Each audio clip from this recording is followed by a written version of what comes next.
Olá, sou Giovana Campos e começa agora o programa Espiritualidade em Debate, o programa da Associação Médico Espírita de Santos aqui na Santa Cecília TV.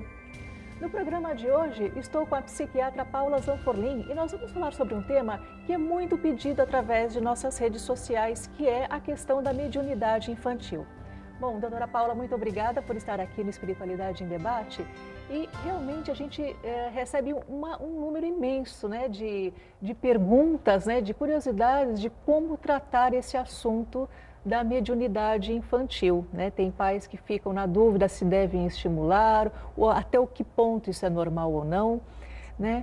E eles também usam bastante como gancho agora a questão da novela das 6, né, da Rede Globo, que é Espelho da Vida, né? Sim. Essa novela fala um pouco, né, de vidas passadas, um pouco de obsessão, né? E tem uma menina que ela às vezes sente, às vezes sonha, às vezes vê um espírito, né? Então, é justamente, né, sobre esse ponto que a gente vai delinear a nossa conversa de hoje, né? Quando a criança está vendo algo que não está no nosso ambiente, né?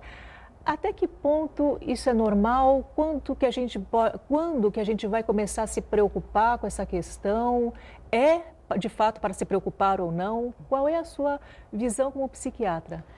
Eu agradeço a oportunidade de estar aqui no programa. Tem sido muito comum em consultório essa preocupação, principalmente por parte dos pais, né? Que trazem alguns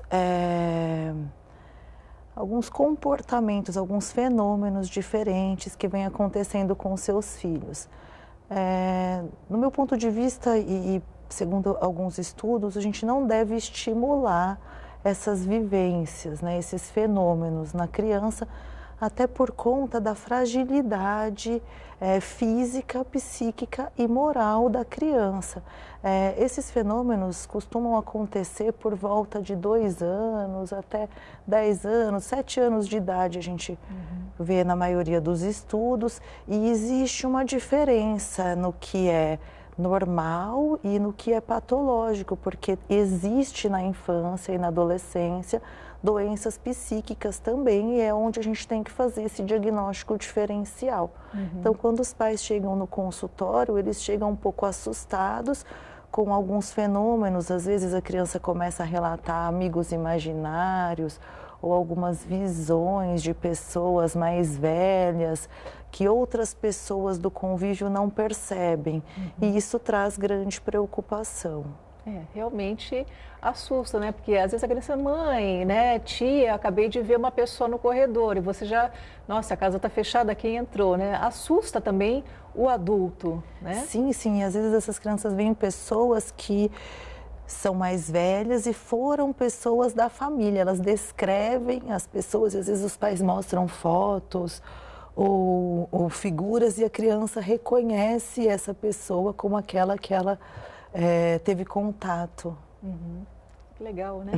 E outra questão, né, que eu acho que é bem assim sutil, né, nessa área da psicologia, na área da psiquiatria, é que não existe um exame, né, clínico para falar não, isto é uma alucinação, não, isso realmente é uma visão.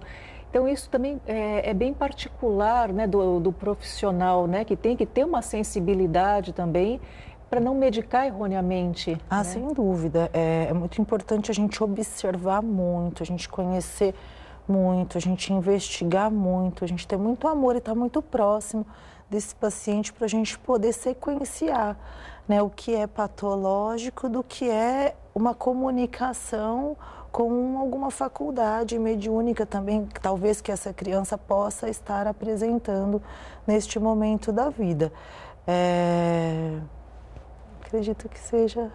Então, Paula, quando a criança começa a relatar, né, esses casos, qual é a postura do pai ou da mãe perante a criança? Do pai, da mãe ou do cuidador, né? Acho que de início eles têm que conversar com a criança, tentar ver o que é que essa criança está percebendo, se isso é fruto da imaginação dessa criança, como é o contexto que essa criança convive, como a criança expõe esse sintoma ou essa vivência, e procurar orientação de pessoas que estejam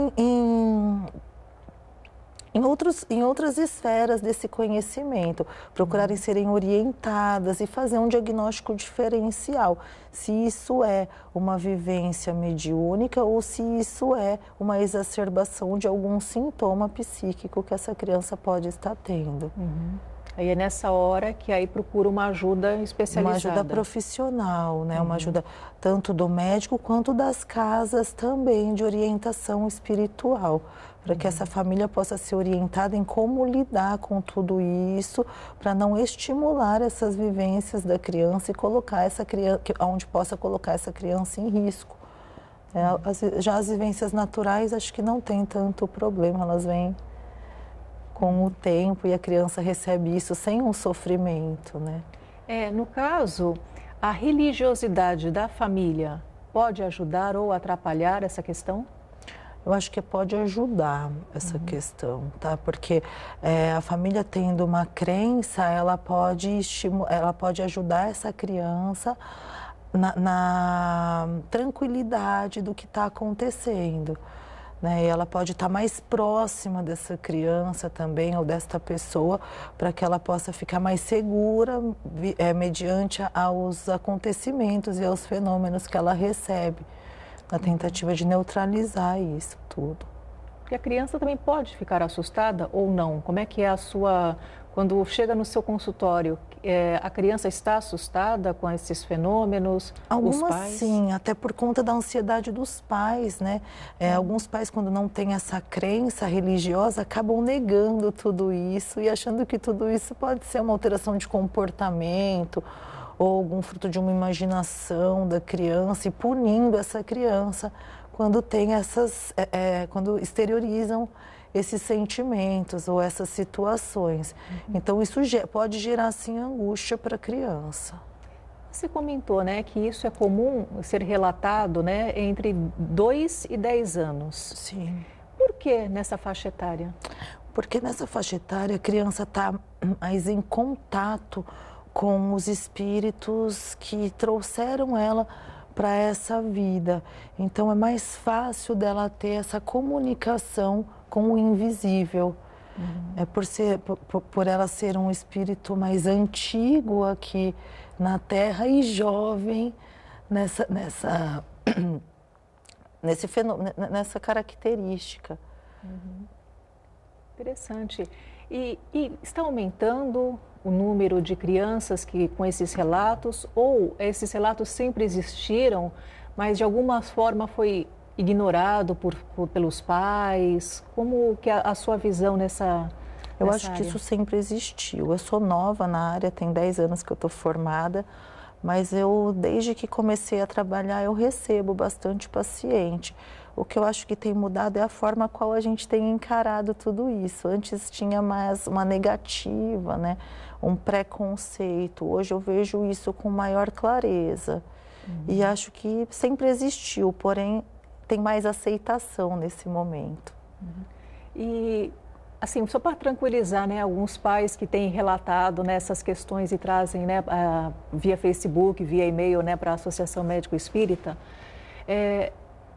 como que a gente sabe, né, no caso a gente não, mas tem que realmente levar num profissional, né, para diferenciar de uma crise alucinatória e de uma mediunidade? Existe essa diferenciação ou é algo muito tênue? Olha, é algo bem tênue, mas existe essa diferenciação. Toda patologia, ela enquadra em critérios diagnósticos. Tá? E a criança, quando ela tem uma sensibilidade ou uma comunicação com outro meio, ela não preenche esses critérios diagnósticos e ela tem uma tranquilidade em relação a isso que está acontecendo com ela, uma certeza disso que ela está vendo. né, o que ela está sentindo ou que ela está expondo. Então, acredito que exista, sim, essa diferença, até por conta de toda a patologia, a gente enquadra em critério diagnóstico e tem que preencher todos os critérios. E a manifestação mediúnica, ela não é patológica, então ela não vai se enquadrar nesses critérios diagnósticos, ela é mais leve, ela é algo simples, é algo satisfatório quando a criança compreende o que tem acontecido, o que está acontecendo e desenvolve de repente lá na frente, se vier a desenvolver, porque nem todas desenvolvem essa manifestação que recebem na infância. Isso é muito variável, né? Porque vê na infância que vai levar isso durante a vida inteira. Pode, sem dúvida, de repente, parar. Pode, de repente, parar. Porque depois dos 7 anos, a criança perde essa ligação tão próxima com os espíritos, né? Com o que trouxe ela para a reencarnação, e isso vai ficando mais distanciado. Então, isso pode, sim, desaparecer. Interessante. Você é psiquiatra infantil, qual é a faixa etária que você atende? Eu atendo de 0 a 18 anos. E depois, na adolescência, é comum depois voltar a alguns relatos? Às vezes, sim. Alguns, sim. Essa mesma criança? Essa mesma criança. Ou pode despontar uma mediunidade na adolescência? Pode, sim. Pode também despontar uma mediunidade na adolescência. Tudo depende do desenvolvimento dessa criança, tanto físico quanto psíquico e moral também. Certo. E uma outra coisa que eu acho que tanto a criança como os pais devem estar atentos é a questão que hoje a gente tem muito bullying, né? Sim. E uma criança pode estar mais sujeita a passar por bullying, se os colegas sabem dessa situação. Como é que tem sido a sua vivência perante isso? Sim, com certeza. A criança, quando expõe esse tipo de situação, principalmente na escola, ela tende a ser vista como maluca, né? E aí isso pode gerar, sim, um bullying, porque não é muito habitual essa comunicação a respeito desse tema. Então, isso acaba gerando um desconforto para a criança que expõe esse sentimento, por ele ser diferente, né? E acaba criando, assim, para certas crianças, né, que escutam esses relatos, podem criar medo, para outras podem criar uma frustração de eu também queria ver, daí eu acho que vem o bullying, né? Talvez o bullying em crianças é bem dinâmico, né? Cada hora vem por um motivo. E também pode, talvez, causar uma retração na criança, não querer falar mais sobre isso, como talvez um mecanismo de defesa, assim, não, se eu não falar, isso para, isso desaparece. Sim, isso... até por se sentir diferente, né? Por ser algo que seja incomum nos outros, a criança acaba se escondendo, e escondendo algumas sensações de que ela tem, sim. Certo. Bom, Paula, a gente vai fazer uma breve pausa agora para o nosso intervalo e nós voltamos já já.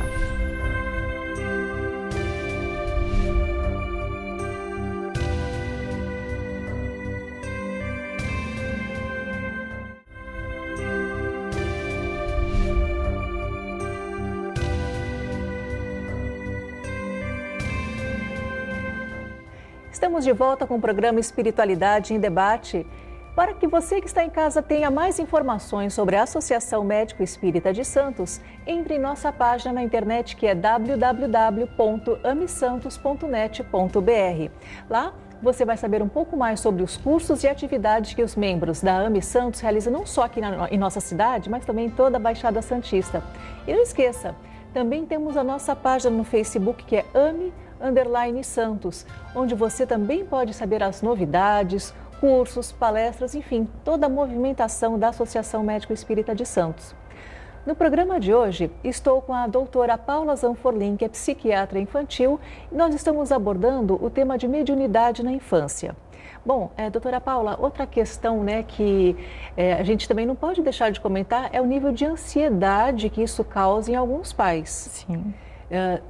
Seja esses pais seguidores, né, do espiritismo ou não, porque nem sempre uma uma mediunidade desponta somente em famílias espíritas, pode acontecer em famílias católicas, famílias evangélicas, e costuma causar uma apreensão, uma ansiedade, que pode ser de leve e moderada em algumas situações.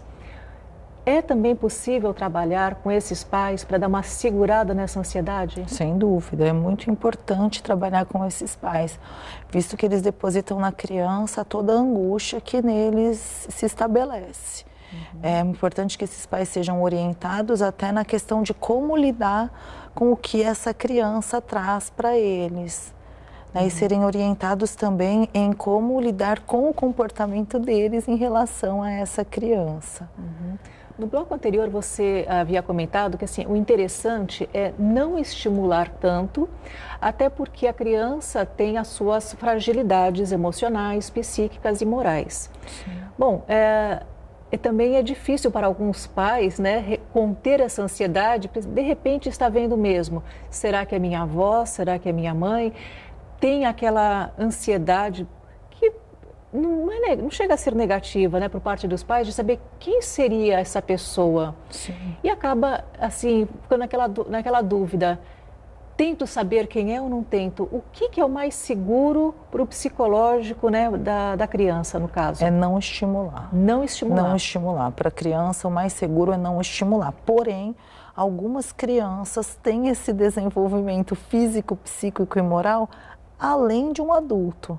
Então, essas crianças, por isso que esse olhar tem que ser unilateral, a gente tem que olhar cada um individualizado, porque algumas crianças têm esse preparo e podem sim ser estimuladas e desenvolverem trabalhos maravilhosos, tá? Mas em via de regra, a maioria das crianças, pela fragilidade, a gente orienta que não seja estimulado. Então, os pais devem segurar um pouquinho a própria curiosidade e ansiedade. E deixar com que isso venha de forma natural, porque a mediunidade natural não traz esse desconforto para a criança. Então, não precisa estimular, isso vai acontecer se essa criança tiver essa segurança, essa orientação e essa estabilidade. Isso também é muito citado na questão do normal e do patológico, né? Sim. O que vem naturalmente, o que vem sem causar sofrimento, né? É mais normal do que algo prejudicial para a criança. E é algo que a gente coloca também nos critérios diagnósticos, porque algo que é patológico traz sofrimento. Então, quando a gente vai diferenciar o que é doença do que é de repente, um estímulo, uma faculdade mediúnica, está aí também essa linha de que o que traz sofrimento pode ser algo patológico. O que não traz sofrimento, traz apenas insegurança pelo desconhecimento, é algo mais tênue, mais simples, mais leve, mais natural. Interessante. Bom, você também trabalha com adolescentes. Sim. É diferente esse despontar da mediunidade na criança e no adolescente? Em quais aspectos? Às vezes sim, porque o adolescente é mais curioso, né? E o adolescente já tem algum conhecimento. Então, ele acaba tentando manipular algumas situações. Então, isso pode sim ser diferente, mais difícil na hora da gente tatear. Tá. Eu sinto essa maior dificuldade.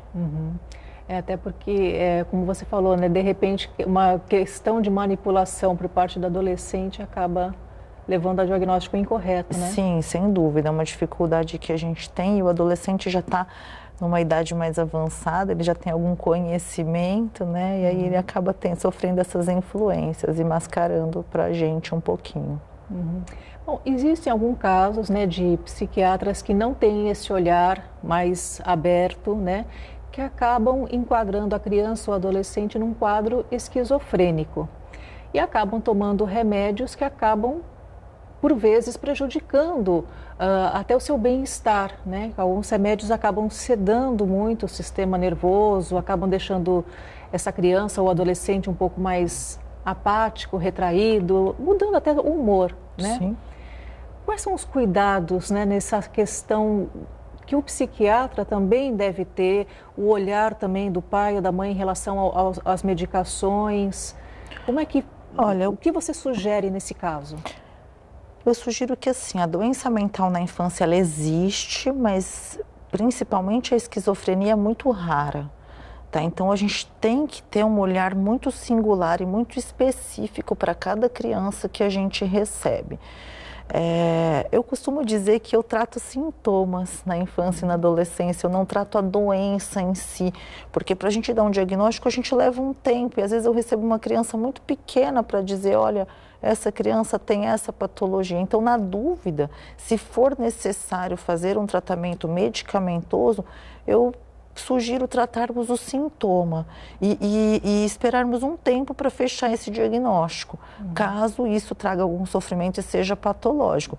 Porque na infância, antes dos 13 anos de idade, é muito rara a esquizofrenia, muito rara. Muito rara mesmo. Lógico que podemos ter alguns indícios, alguns sintomas de delírio ou ansiedade, mas a gente trata esses sintomas. Isso pode também estar associado a outras esferas, como infecções, ou até fruto da imaginação da criança. Certo. Então, o mais importante é ter um olhar singular. Porque a gente vê também que assim, a criança ela tem que expor a sua imaginação, né? Tem que expor a sua criatividade de algum modo e por vezes pode estar erroneamente sendo classificada ou rotulada como algo que não é verdade, né? Que é diferente da crença das outras pessoas, Exato. né? Então isso acaba se mistificando, sim. Bom, você comentou que você é psiquiatra há 10 anos, né? Isso. Nesses 10 anos, né, você acha que a gente teve também, coincidentemente, um grande aumento na literatura espírita, nos filmes espíritas, teve até um filme com o Chico Xavier, né? Que nome foi Chico Xavier mesmo, que começa, claro, ele foi um caso 100% especial, uma mediunidade ímpar, né? Onde ele já começou a desenvolver a sua mediunidade na infância, onde ele conseguia falar com a sua falecida mãe o tempo todo, como se ela estivesse realmente ali do lado dele. De alguma forma, né, essa exposição ao conteúdo espírita, ela pode erroneamente levar a um diagnóstico incorreto de mediunidade? Eu acredito que não. Não, né? Não, porque se a gente olhar de uma forma específica e singular, é muito claro. Tem muita diferença. Para os pais que não são espíritas, como é que você faz essa abordagem? Olha, eu tenho muita tranquilidade em conversar com os pais em relação a isso e tenho uma aceitação legal, até porque está se tratando de uma criança que é o bem mais precioso deles e assim a ansiedade é mais deles do que da criança em si. Então eu tento passar uma tranquilidade, pedir um apoio, indico algumas leituras e a gente faz junto, a gente tem uma participação juntos, onde eu explico os sintomas, eu explico como essa criança vai reagir no decorrer da vida ou dos dias. Eu indico procurar algumas casas espíritas também para que eles possam ser orientados e vou dizendo para que nunca estimule o que essa criança está trazendo, que receba de uma forma afetiva, que conforte essa criança, que tente tranquilizá-la.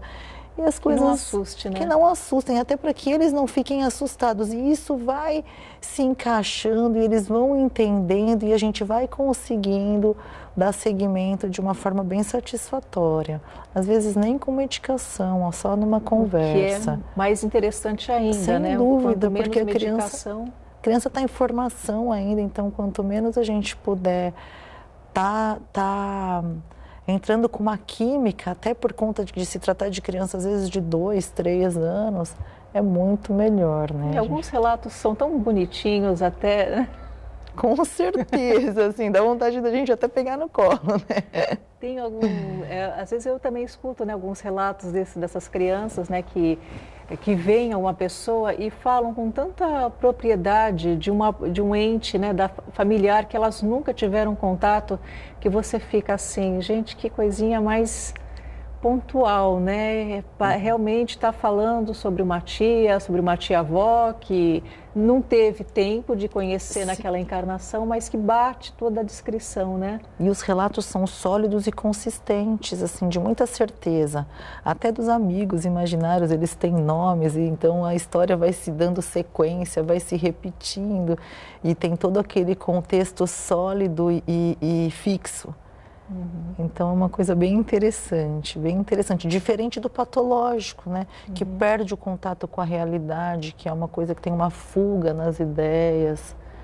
Que é mais ou menos a situação daquele filme Sexto Sentido, onde o menino ficava apreensivo toda vez que via, né? Exatamente, porque era algo que trazia um desconforto muito grande, diferente do que vem naturalmente.